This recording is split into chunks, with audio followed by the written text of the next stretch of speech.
Strong people don't need strong leaders. Ella Baker was a visionary who believed that great leaders guided people but did not rule them. She helped create the Southern Christian Leadership Conference with Dr. King and served as executive director for 2 terms. But in 1966, inspired by the sit-ins in Greensboro, North Carolina, she formed SNCC, or SNCC, an organization that she believed could harness the energy and power of students across the country and would allow all people to have a voice in the civil rights movement. Ella Baker, a quiet leader and the inspiration for several political movements, including the Black Panthers. She was one of freedom's sisters.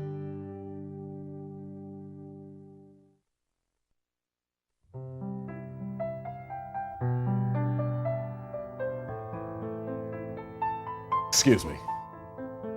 In 1904, with just $1.50, Mary McLeod Bethune started the Literary and Industrial Training School for Negro girls in Daytona, Florida. They opened the doors with just 6 students, but in time the school would grow, and so would Bethune's reputation. A trusted advisor to more than one president, she would become one of the most influential African Americans of her time. She served as president of the NAACP and founded the National Council for Negro Women. And her little school today is Bethune-Cookman University, which boasts more than 3,000 students from 35 countries. Mary McLeod Bethune, a dreamer and one of freedom's sisters.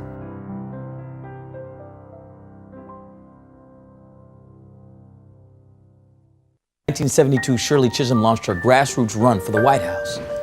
Underfunded and understaffed, the 7-term Congresswoman from New York still managed to capture 152 delegates at the Democratic National Convention. The first African-American woman elected to Congress, the first to run for president, and founding member of the Congressional Black Caucus. Shirley Chisholm, she called herself a catalyst for change. We call her one of freedom's sisters.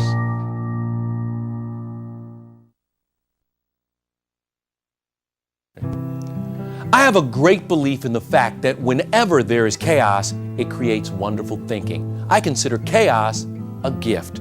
Fired from her teaching job in Charleston, South Carolina, because she was a member of the NAACP, Septima Poinsett Clark took the gift of chaos and turned it into a mission. She joined the revolutionary Highlander Folk School in Tennessee, first as a teacher and eventually as the director of workshops. As a matter of fact, just a few months after participating in one of those Highlander workshops, Rosa Parks helped start the Montgomery bus boycott. She was an innovator and trusted advisor to many in the civil rights movement who helped countless Americans in the South register to vote. Septima Poinsett Clark, the grandmother of the civil rights movement, my aunt, and one of freedom's sisters. Growing up abroad in the 1950s, Kathleen Cleaver saw firsthand nations and people who had broken free from the grip of colonialism. At a young age, she understood that Black and brown people were very capable of self-government. A brilliant speaker, thinker, and scholar, Kathleen rose to prominence as the communications officer for the Black Panther Party and was the face for the many women who participated in the movement. Forced into exile with her husband, Eldridge Cleaver, she eventually returned to the States and began her pursuit of justice in a different matter. Armed with a law degree from Yale, she continues the fight she began in the 60s, the fight for freedom and equality. Kathleen Cleaver, one of freedom's sisters. Medgar Evers and his wife Myrlie understood the dangers they faced by opening the first NAACP office in the state of Mississippi. Dangers that eventually cost Medgar his life. But his death did not deter Myrlie. A civil rights and business titan, she was the first African-American woman to serve as commissioner for the Board of Public Works in the city of Los Angeles, and later the first female chairperson of the NAACP. She also kept her husband's legacy alive with her books, films, and a dogged persistence that led to the eventual conviction of his killer, some 31 years after the crime. Myrlie Evers Williams, one of freedom's sisters.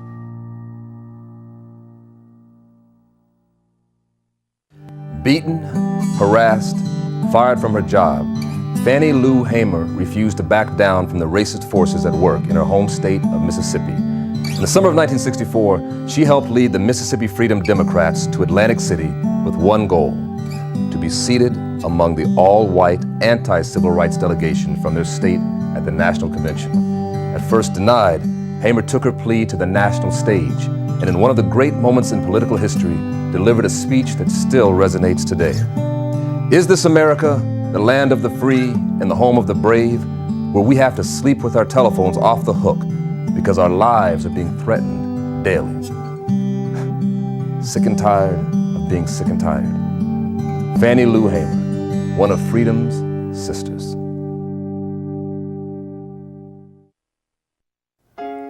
Born to free parents in 1825 in Baltimore, Frances Ellen Watkins Harper was an abolitionist, suffragist, and one of the first African Americans to have a novel published. Her first book of poetry, Forest Leaves, went through 20 editions over time, and her words were a powerful weapon against the evils of slavery. I ask no monument, proud and high, to arrest the gaze of passers-by. All that my yearning spirit craves is bury me not in a land of slaves. Frances Ellen Watkins Harper, a free woman who helped many others find freedom through her work with the Underground Railroad, and one of freedom's sisters. While in high school, Dorothy Height used her oratory skills to earn a scholarship to Barnard College. But when she arrived on campus, she was denied entrance because the school had already admitted their quota of 2 black students per year. Instead of allowing this decision to break her, she used it as a catalyst. From 1957 to 1997, Dr. Height served as the president of the National Council of Negro Women. Her influence stretched far and wide, and her council was sought out by everyone from presidents to the power brokers in the civil rights movement. Oh yeah, one more thing. In 1980, Barnard College awarded Dr. Height with its highest honor, their Medal of Distinction. Dorothy Height, one of freedom's sisters. Courageous. That is the only way to describe Charlene Hunter Galt's arrival on the University of Georgia campus on January 6, 1961. Amidst taunts, turmoil, and a near riot, Hunter Galt and fellow student Hamilton Holmes became the first African Americans to attend the institution. At one point, the situation became so perilous that Hunter Galt was sent home by school officials for, quote-unquote, her own safety. But she could not and would not be stopped. She completed her degree and today stands as a beacon of light for not only those who battled for her to set foot on the campus, but for all people around the world. Charlene Hunter Galt, award-winning journalist and one of freedom's sisters.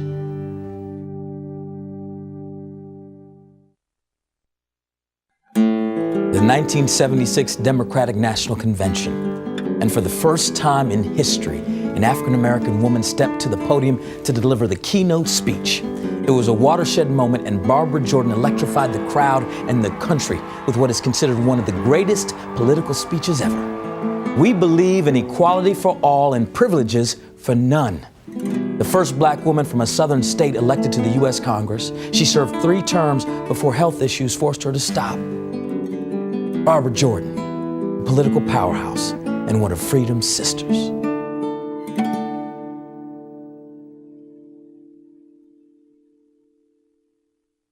His dream, that was the legacy that Dr. Martin Luther King left behind. Turning that dream into reality after his death was Coretta Scott King's legacy.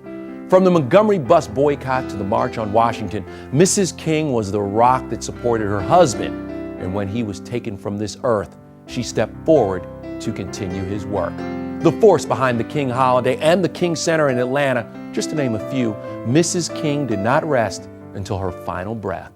Coretta Scott King, keeper of the dream and one of freedom's sisters.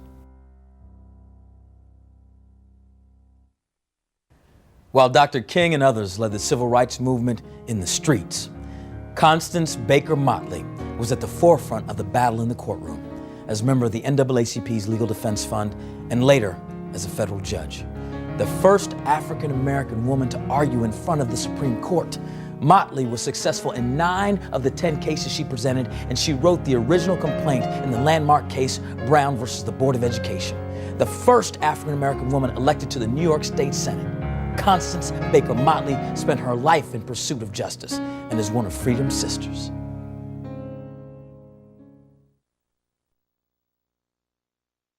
There's this myth that Rosa Parks was tired, exhausted from a hard day's work when she boarded a city bus in Montgomery, Alabama on December 1st, 1955. But according to Rosa, the only thing she was tired of was giving in.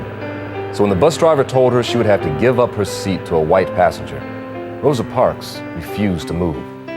Arrested for her simple act of defiance, Miss Rosa's stance sparked the Montgomery bus boycott, which led to the modern civil rights movement. Rosa Parks, one of freedom's sisters.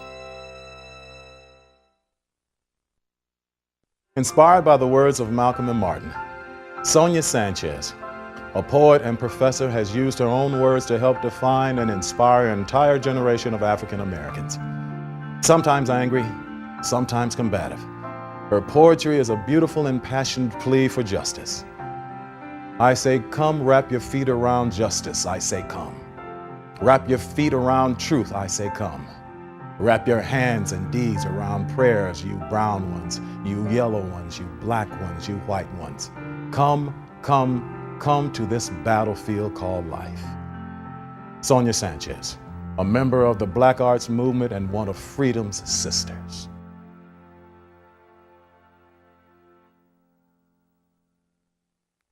Before his death, Malcolm X told his wife, quote, "Don't be bitter when they kill me, and they surely will. You have to use all your energies to do what it is you have to do." Betty Shabazz heeded Malcolm's words and did what she had to do. She raised her 6 daughters in a loving and safe environment. She earned her master's degree and later her PhD. And she continued to spread Malcolm's message of hope, freedom, and self-reliance. Bullets may have silenced his voice, but she kept the dream alive. Betty Shabazz, one of freedom's sisters. It must have been some sight. Mary Church Terrell in her late 80s on the picket line and leading sit-ins at restaurants and theaters around the District of Columbia. At that advanced age, she was instrumental in the fight that eventually desegregated all eating establishments in the city. It was just another chapter in her amazing story. Born during the Civil War at a time when there were few rights for people of color and even fewer for women, Mary Church Terrell excelled. One of the first African-American women to earn a college degree, she spoke 4 languages, was a suffragist, the president of the National Association of Colored Women, and a charter member of the NAACP. Mary Church Terrell didn't just witness history, she made it as one of freedom's sisters.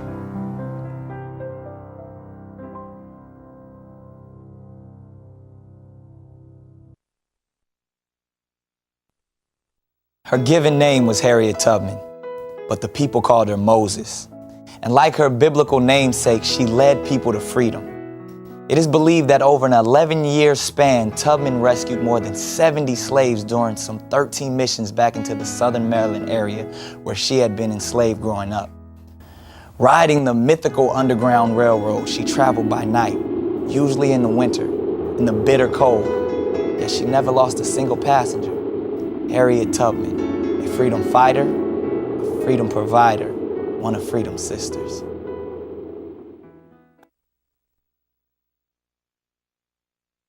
C. Dolores Tucker was never afraid to stand up for what she believed in. She stood tall alongside Dr. Martin Luther King in 1965 as they marched through the streets of Selma, Alabama. She stood tall in 1971 when she became the highest-ranking African-American woman in state government as the Secretary of State for the Commonwealth of Pennsylvania. And she stood tall when she decided to take on the music industry and the artist who penned what she believed to be harmful and hurtful lyrics to both women and the youth of our country. Never afraid of a battle, never deterred by her critics. C. Dolores Tucker, one of freedom's sisters.